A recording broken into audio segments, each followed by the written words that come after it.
नमस्कार, मैं जितेंद्र चतुर्वेदी।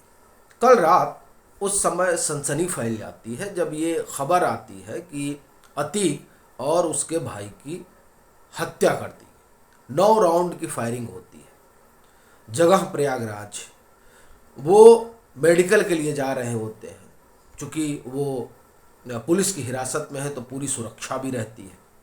उस सुरक्षा के दरमियान जब वो मीडिया से मुखातिब होते हैं, उसी दरमियान उन पर ताबड़तोड़ फायरिंग होती है और उसमें उनकी मौत हो जाती है। दरअसल ये खबर जैसे ही आती है, प्रयागराज से लेकर लखनऊ तक सरकारी अमलों में हड़कंप मच जाता है। और ये खबर भी इतनी बड़ी है क्योंकि जो घटना हुई वो घटना दरअसल कई तरह के सवाल खड़ा करती है। और सबसे बड़ी चीज़ ये है कि जिस सूबे की और सरकार की पहचान सिर्फ इस बात को लेकर हो कि यहाँ लॉ एंड ऑर्डर सबसे दुरुस्त रहता है, और दरअसल इन्वेस्टर समिट तक में जब इस बात की चर्चा हो तो स्वाभाविक है कि ऐसी वारदातें सवाल तो खड़ा करती हैं। और फिर यह भी कि क्या ये कोई साजिश है आप जो मौजूदा सरकार है उसके खिलाफ। चूँकि कानून और व्यवस्था के लिहाज से उनका अपना एक अलग जो है इकबाल तो है ही है। खैर, तो इसके बाद क्या होता है कि हाई लेवल मीटिंग बैठती है।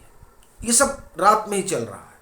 हाई लेवल मीटिंग बैठती है और धारा 144 लागू कर दी जाती है तमाम उन सेंसिटिव इलाकों में।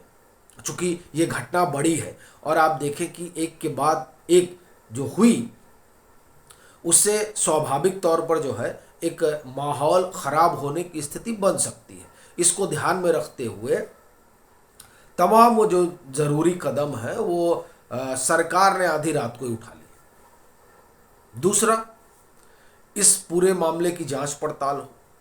लेकिन बड़ी चीज़ ये है कि ये जो 3 शख्स आप एक तरह से कहे कि उन्होंने मारा और फिर उन्होंने समर्पण कर दिया, लवलेश, सनी और अरुण, ये 3 शख्स आखिर हैं कौन? ये बड़ी चीज़ है। और एक सवाल ये भी उठता है कि ये लोग वैसे जो पुलिस का अपना कहना है कि मीडिया कर्मी के भेष में गए थे, मतलब कैमरा वैमरा अपना लिए हुए थे और जो जो कैमरा फर्जी था, मतलब यूं ही कुछ उठा के लेके चले गए, क्योंकि इनको तो एक वारदात को अंजाम देना था। और ये पिछले 2-3 दिनों से प्रयागराज में थे, रेकी कर रहे थे, वो तमाम इनपुट्स जुटा रहे थे। सवाल ये है कि इन्होंने हत्या क्यों की, इनका मोटिव क्या था? क्या इनको इस बात का भय नहीं था कि वह व्यक्ति जिसको ये मारना चाहते हैं वो पुलिस की सुरक्षा में है?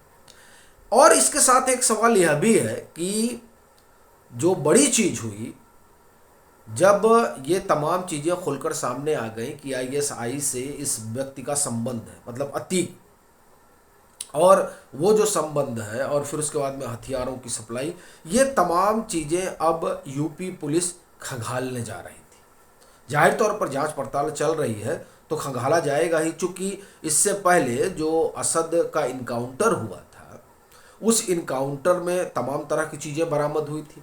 और स्वाभाविक बात है, वो जो तमाम चीज़ें बरामद हुई और फिर इधर जो अतीक के ऊपर ईडी वगैरह की कार्रवाई हुई और फिर पुलिस जो है पूरी छानबीन कर ही रही है अतीक के मामले की, तो उससे जो एक चीज़ निकल कर आई वो ये कि इसका हथियारों की सप्लाई और आईएसआई से लिंक है।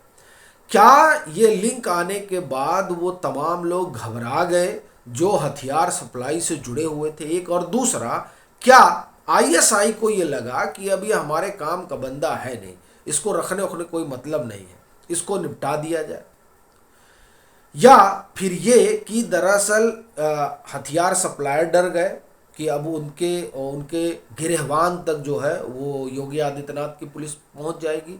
दूसरा, आईएसआई वालों को ये लगा कि अब बेकार है। और तीसरा जो सबसे बड़ी चीज़ है कि इसके ज़रिए जो सबसे बड़ी बात है, कानून व्यवस्था उस कानून व्यवस्था पर ही इस तरह से एक सवाल खड़ा हो जाएगा, और जो सबसे बड़ी यूएसपी है उस पर खूब चर्चा भी होने लगेगी। और जो जो सरकार पिछले 6 सालों से लॉ एंड ऑर्डर के लिए जानी जाती है, उसको लाकर कटघरे में खड़ा कर दिया जाएगा।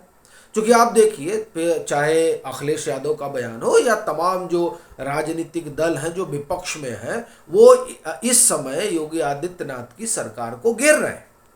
अखिलेश यादव ने तो रात ही में ट्वीट किया, और उस ट्वीट में उन्होंने यही सवाल उठाया कि पुलिस की सुरक्षा में अगर ये हत्या होती है तो इसको किस तरीके से देखा जाना चाहिए। वो सीधा आरोप लगा रहे हैं कि ये आप कैसे कह सकते हैं कि दरअसल यहाँ लॉ एंड ऑर्डर बहुत अच्छा है।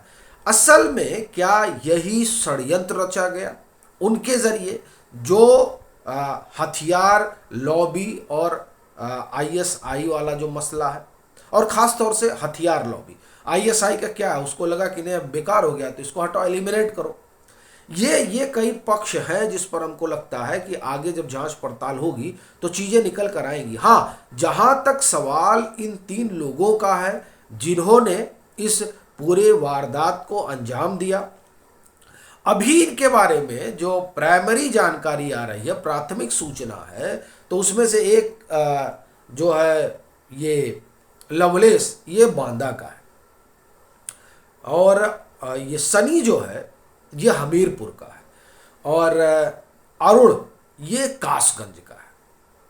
और इन तीनों का अपना एक आप ये कहें कि आपराधिक इतिहास बताया जा रहा है। यही हाल सनी का, उसके जो जो जानकारी आई है, यही हाल अरुण की जो जानकारी आई है, लवलेश की भी कुछ इसी तरह की जानकारी आई है। तो अब ये एक तो प्राथमिक तरीके पर ये चीज़ निकल कर आ रही है कि इनके अंदर एक ये आप ये कहें भावना थी कि हम डॉन बन जाएंगे। क्योंकि एक चीज़ तो आप देख ही रहे हैं, और अगर आप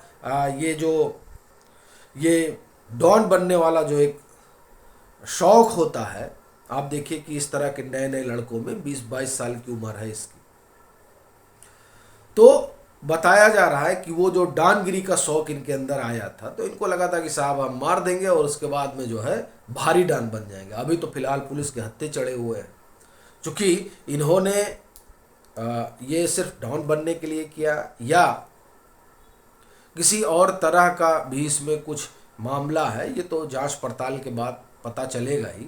लेकिन असल में ये जो हत्या हुई, इस हत्या ने कई सवाल पैदा कर दिए हैं, और जाहिर तौर पर जब ये हत्या हुई है तो इस पर सियासत भी शुरू हो गई है।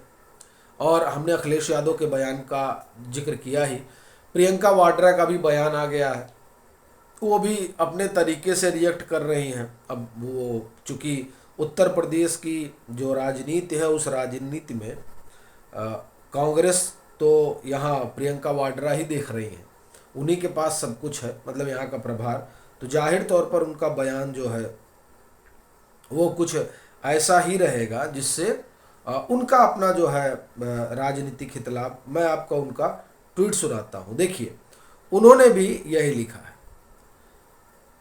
हमारे देश का कानून संविधान में लिखा गया है, यह कानून सर्वोपरि है, अपराधियों को कड़ी से कड़ी सजा मिलनी चाहिए, मगर देश के कानून के तहत होनी चाहिए।